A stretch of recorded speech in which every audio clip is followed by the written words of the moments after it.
있습니다. 성령 하나님께 부탁하노니 주님 저희의 마음을 말씀으로 다시금 새롭게 하시고 그 말씀이 우리의 심령의 한가운데 박혀서 새겨져서 우리의 영혼을 새롭게 하는 놀라운 기적을 경험하게 하여 주옵소서. 예수님의 이름으로 기도하옵나이다. 아멘. 오늘의 제목은 설교 제목 같이 한번 읽겠습니다. 읽습니다. 시작. 여러분이 앞으로 내 맘대로 살아도 될 것 같을 때 이 설교를 꺼내서 다시 들어보시기 바랍니다. 유튜브 채널 현재 오두막 교회는 8명의 구독자가 있습니다. 네, 들어보시면 좋을 것 같아요. 저는 많은 사람들이 카톨릭 구교에 대해서 많은 이렇게 비난을 하긴 해요. 사실 개신교 쪽에서. 근데 저는 신학교에 가고 또 신학을 공부하면서 카톨릭이나 구교에 굉장히 배울 바들이 많이 있구나라는 거를 생각하게 됐습니다. 예를 들어 성경을 연구하고 원어를 한국어로 버전을 번역하는 거는 정말 탁월해요. 왜냐면 그분들이 굉장한 언어 공부들을 많이 하고 깊이 있는 그 학식들을 쌓아놨기 때문에 우리는 개신교는 그 히브리어나 헬라어를 라틴어로 번역한 거를 뭐 영어로 번역해서 한국어로 온다던가 아니면 중국어로 번역한 거 한국어로 온다던가 뭐 이런 식으로 해서 번역본들이 하나 걸쳐서 이렇게 옵니다. 근데 그분들은 직역해가지고 번역을 하는 거예요. 우리는 이미 그렇게 해왔기 때문에 다시 워낙 그렇게 틀이 잡혀서 다시 원어에서 직접 하기가 어려워서 계속 조금씩 바꾸는 거예요. 직접 하더라도. 근데 이제 구교에서는 그거를 직접적으로 하기 때문에 굉장히 성경을 연구하는 데 탁월합니다. 또 기도의 방법에 있어서도 우리 개신교가 잃어버린 침묵이나 고독 또는 깊은 하나님과의 임재의 영성을 여전히 간직하고 있고 그것들을 통해서 많은 사람들을 도와왔기 때문에 최근에 그 개신교에서 이 구교에 관심을 가지고 기도 방법에 배우려고 하는 사람들이 많이 늘어나고 있습니다. 하지만 이런 장점에도 불구하고 몇 가지 단점들도 있는데 그 중에 하나는 당시에 그 구교가 기독교가 하나였을 때 굉장히 행위로 말미암아 뭔가 하려는 것들이 많이 있었습니다. 예를 들어 내가 선행을 베풀어야 구원을 받을 수 천국에 갈 수 있다라는 개념 또는 뭔가 내가 돈을 죄에 사함받기 위해서 돈을 내야 된다라는 면죄부의 개념들 이런 개념들이 사실 많은 그 당시에 하나님을 따르려고 하는 사람들에게 행위로 말미암아 구원을 받는다라는 그런 개념을 너무나 각인을 시킨 거예요. 그래서 그 이후에 사람들이 어떤 반란이 일어났냐면 반동이 일어났냐면 아니다. 예수님에게 인생을 드리면 예수님을 믿게 되면 우리가 하나님의 자녀가 되고 그거로 우리의 죄가 사함받았으며 의롭게 되었다라는 개념을 이제 성경에 잊혀진 부분들을 들춰내서 그것을 강조하기 시작했습니다. 여기에 선봉장을 섰던 사람이 이제 루터와 같은 사람들이 이제 선봉장에 섰고 종교개혁의 그 거대한 흐름입니다. 그리고 사실 루터는 개신교라는 다른 종교를 만들려는 건 아니었고 구교를 바꾸려고 했지만 의도치 않게 그 신교가 나왔고 현재 개신교의 형태들을 띄어가게 된 겁니다. 그런데 항상 이쪽에서 반작용을 이쪽으로 나오면 또 이쪽으로 너무 치우친 현상들이 생기게 되는 거예요.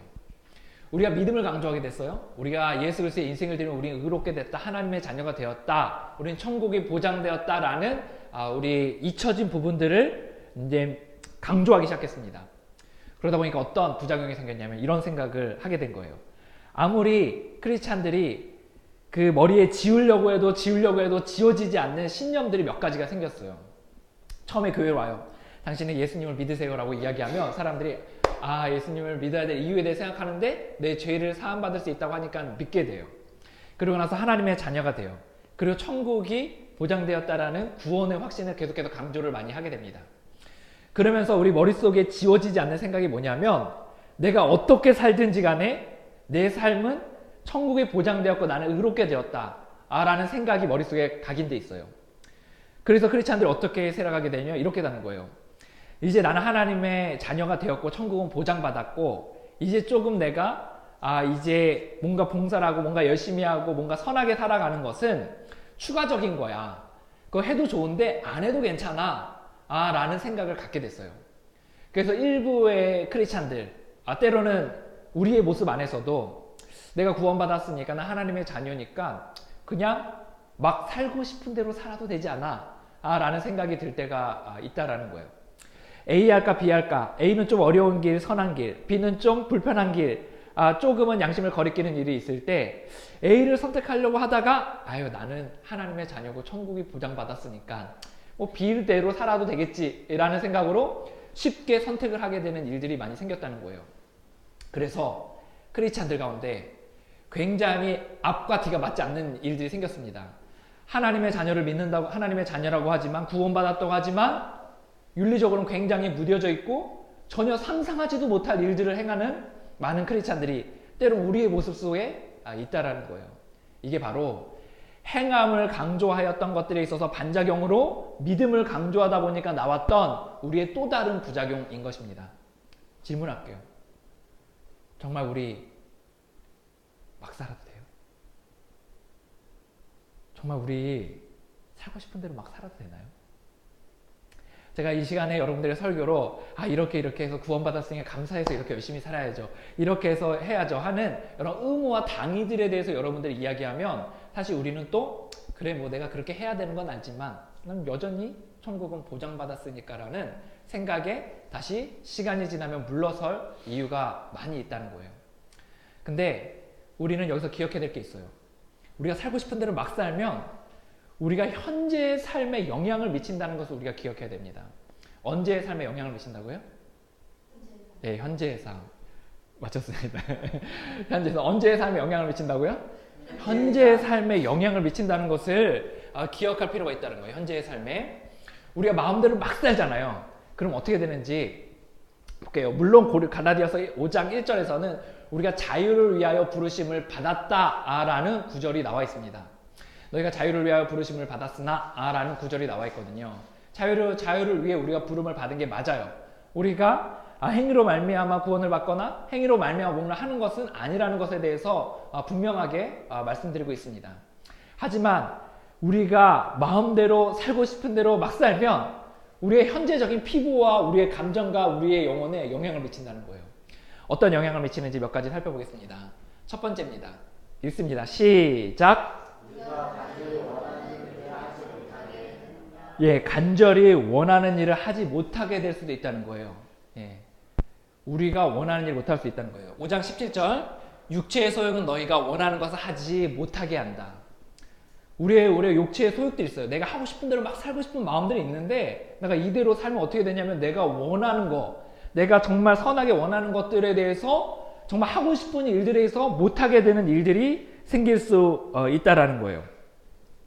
우리가 이렇게 생각하잖아요. 사람들이 이렇게 얘기해요.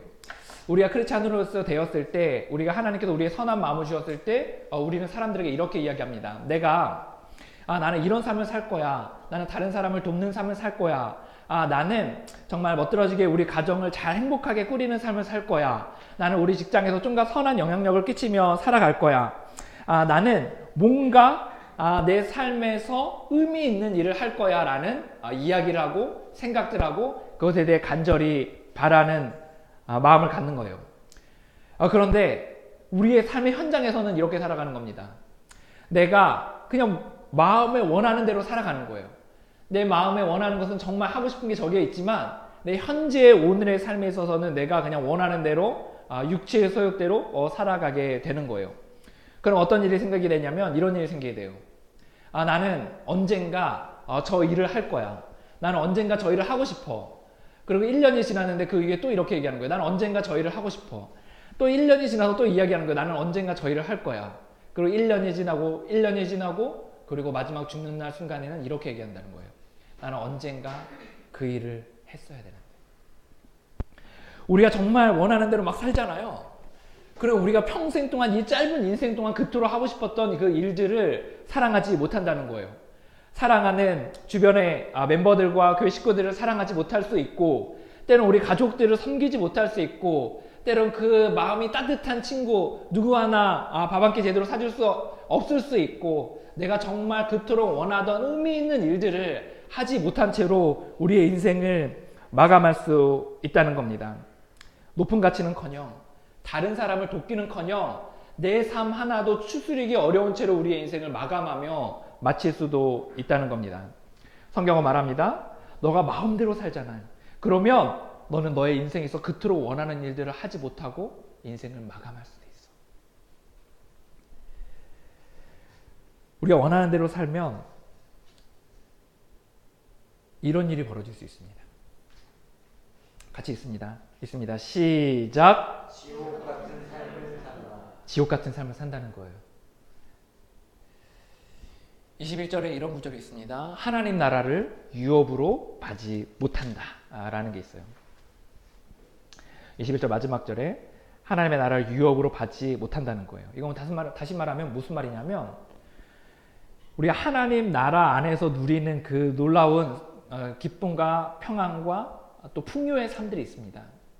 근데 내가 원하는 대로 그냥 내가 살고 싶은 대로 살면 이 안에서 누릴 수 있는 그 유업들, 그 기쁨들, 그 평안들, 그 누릴 수 있는 것들을 누리지 못할 수 있다라는 거예요. 하나님 나라의 삶에 대해서 우리가 생각하면 보통 어떻게 이야기하냐면 죽음 이후의 삶에 대해서 이야기합니다. 그렇지 않나요? 죽음 이후의 삶에 하나님 나라에 난 갈 겁니다. 이런 얘기를 해요. 근데 하나님의 나라는 이 땅 가운데서도 있다라는 거예요. 하나님 나라의 삶은 뭐냐면 하나님 나라예요. 다른 말로 하나님이 주인 되시고 그분의 다스림과 돌봄 가운데 살아가게 되는 것이 바로 하나님의 나라입니다. 하나님 나라에서의 제일 조건이 뭐냐면 그분에게 주권을 인정하며 그분을 따라가는 삶을 사는 게 제일 조건이에요. 근데 이 하나님 나라 안에서의 사는 제일 조건을 지키지 아니할 때 우리는 이 땅 가운데서 하나님 나라 밖에서의 삶을 살 수 있다는 겁니다. 죽음 이후에 천국에 갈 수 있을지 모르겠어요. 하지만 이 땅 가운데서 하나님 나라 밖에서의 삶, 다시 말해 하나님과 떨어진 삶, 내 인생을 내 힘대로 책임져야 되는 지옥 같은 삶을 살아갈 수 있게 살아가게 된다는 겁니다. 얼마나 끔찍스러운지 아세요? 하나님을 떠나 하나님의 돌보심을 떠나 내 인생을 내 힘대로 책임지며 살아가는 삶은 얼마나 끔찍하고 무서운지 모릅니다. 사람들에게 인정받기 위해 우리는 몸부림쳐야 되고 우리의 안전을 한 치 앞도 알지 못하는 우리의 인생의 안전을 내가 책임지기 위해 우리는 예상하고 추측하고 우리의 인생을 여기저기 틀어서 그것을 겨우겨우 바득바득 살아가야 된다는 거예요. 우린 살기 위해 남을 짓밟아야 되고 내가 없는 것 같아서 이기적으로 사람들을 착취해야 되는 일들이 우리의 삶에 빈번하게 일어난다는 거예요. 우리의 삶 가운데서 예수님을 믿었음에도 불구하고, 그래서 우리 예수님의 인생들이 하나님의 자녀가 되었음에도 불구하고 우리는 이 땅 가운데서 여전히 내 맘대로 살아갈 때 우리는 하나님 나라 밖에서의 삶을 살아갈 수 있다는 겁니다. 하나님 나라의 밖에서의 삶, 내 인생을 내 힘대로 살아가야 되는 그 삶, 하나님과 동행하지 못하며 그의 힘을 누리지 못하는 그 삶을 우리는 두 글자로 지옥이라고 하는 거예요. 우리가 하나님 나라 백성임에도 불구하고 우리는 이 땅 가운데서 우리의 힘으로 우리의 인생을 책임져야 살아가야 되는 지옥 같은 삶을 살아갈 수 있음을 기억해야 합니다. 세 번째를 보도록 하겠습니다. 우리가 우리 마음대로 막 살잖아요. 그럼 어떤 일이 벌어지냐면 이런 일이 벌어집니다. 있습니다. 시작. 흉측하게 된다. 흉측하게 된다는 거예요. 흉측하게 된다. 뭐가 흉측하게 되냐면 우리의 인격이 흉측하게 돼요. 아름다운 그 진흙으로 이렇게 도자기를 이렇게 빚는데 그것을 아름답게 이렇게 비워져 나가야 되는데 그것을 확 웅크려져서 완전히 망가뜨려 버리는 것처럼 우리의 인격이 완전히 뒤틀려서 형편없는 사람이 되어져 버린다는 겁니다. 흉측하게 된다는 거예요. 얼마나 흉측하냐면 자기만 몰라요. 자기가 흉측한지. 이런 불상사가 생기게 된다는 거예요. 이제 성경에서는 우리가 얼마나 흉측하게 되는지에 대한 이야기들이 나와져 있습니다. 19절을 볼게요. 갈라디아서 5장 19절부터 육체의 일은 분명하니 라는 구절들이 나옵니다. 이건 뭐냐면 내 맘대로 살아가면 이런 육체의 결과들이 나오게 된다는 거예요. 여기서 정말 안 좋은 단어들은 죄다 이렇게 모아놨어요. 그 중에 몇 가지를 좀 이야기해 보도록 하겠습니다. 여기서 보면 음행이라는 단어가 첫 번째 나와요. 음행은 결혼을 했는데 또 다른 여자를 만나는 것을 바로 음행이라고 하는 겁니다. 그리고 이후에 더러운 것이라는 단어가 나와요. 맞나요? 더러운 것은 비열한 동기를 말해요. 그러니까 겉으로는 내가 뭔가 위하는 척 하는데 속으로는 비열하게 다른 마음이 있는 거예요. 내가 이 사람에게 밥을 사주고 되게 좋게 친절하게 대하지만 내 속마음으로는 이 사람을 이용하려는 마음이 그 안에 숨겨져 있는 겁니다. 호색은 성적인 도착을 말하는 겁니다. 우상 숭배는 하나님을 하나님으로 인정하지 않는 거예요.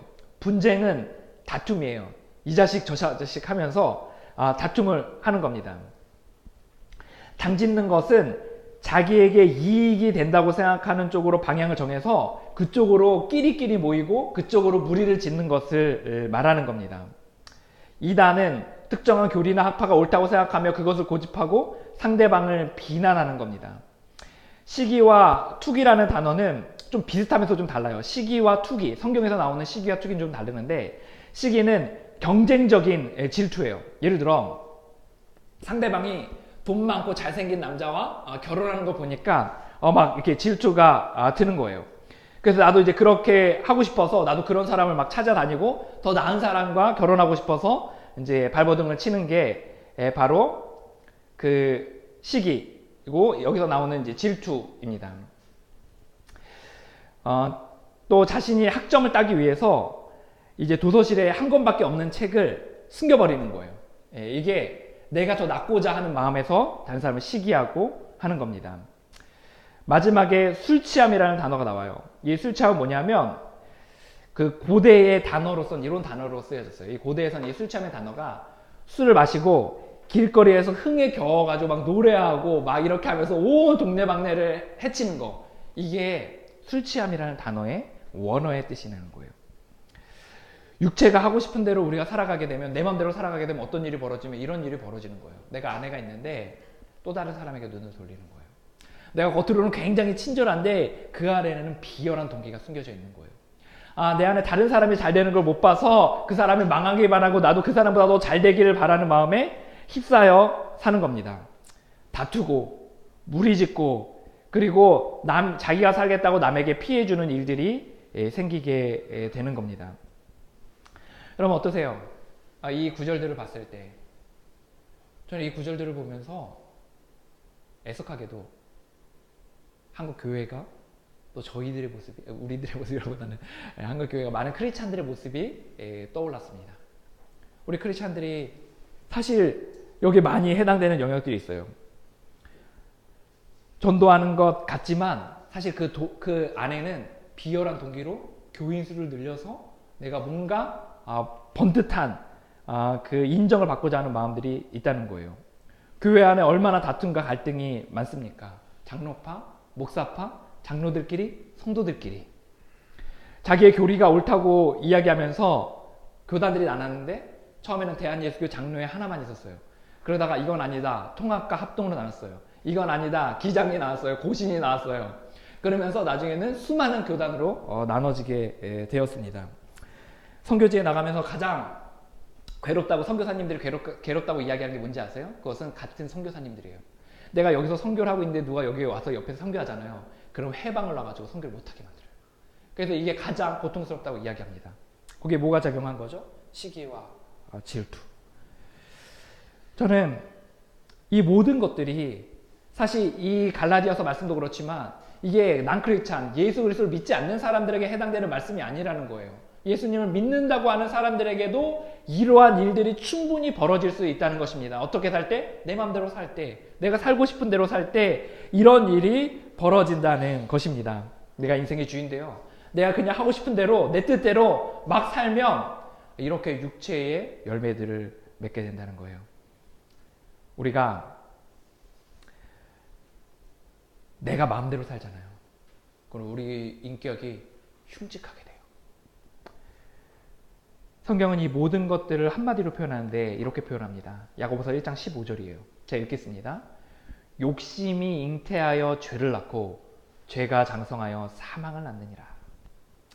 이것이 맞지 않아서 너희가 지옥에 갈 거다 이런 개념보다는 너희가 크리스찬일지 모르지만 너희가 욕심을 갖게 되면 너희가 그것이 잉태하여 이제 사망에 이르는 데까지 죄가 되고 그것이 사망에 이르는 데까지 지옥 같은 삶을 살게 되는 흉측한 모습으로 살게 되는 원하는 것을 하지 못하게 되는 그런 일들을 이뤄지게 된다라고 우리에게 말하고 있습니다.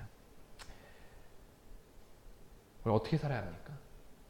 우리 정말 누구의 말처럼 우리 구원받은 백성이니까 정말 막 살아도 되는 겁니까? 우리는 당위에 정말 우리 크리스찬이니까 그냥 그렇게 살아야 됩니까? 라는 그것을 의무로 뒀을 때 사실 우리는 그것이 동력이 잘 되지 못해요. 왜냐하면 우리는 아직 하나님에 대한 사랑이 많이 부족하기 때문입니다. 근데 좀 더 우리는 우리 스스로에게 적용을 해보면 우리는 막 사는 것이 얼마나 무서운지에 대해서 이해하게 된다는 거예요. 내가 원하는 삶을 살지 못하게 되고 내 인격이 흉측하게 되고 그리고 내가 다른 사람들에게 피해를 주면서 지옥 같은 삶을 살아가게 된다는 겁니다. 우리가 묻게 되는 질문은 이것입니다. 그러면 우리는 어떻게 살아야 하는가? 라는 질문입니다. 첫 번째는 이것입니다. 같이 읽겠습니다. 읽습니다. 비참한이에요. 읽습니다. 시작. 하나님의 나라 백성도 비참한 삶을 살 수 있다는 것을 기억해야 한다. 예, 이 개념에 대해서 잘 기억하고 있어야 됩니다. 우리가 예수 그리스도의 인생을 드렸더라도 하나님의 자녀가 되었더라도 우리가 의롭다함으로 말미암아 완전한 정결함을 하나님에게 선포받았더라도 우리는 하나님 나라 밖에 비참한 삶을 이 땅에서 살아갈 수 있다는 것을 기억해야 된다는 거예요. 우리의 인생을 주님께 드리고 그걸 매일 따라가는 삶이 아니라 우리의 뜻대로 막 살아갈 때 우리 하고 싶은 대로 막 살아가면 우리는 이런 힘든 삶을 살아갈 수도 있다는 겁니다. 두 번째 에 대해서 보겠습니다. 우리가 이것을 기억하면서 나아갈 때 두 번째 봐야 될 것은 이것입니다.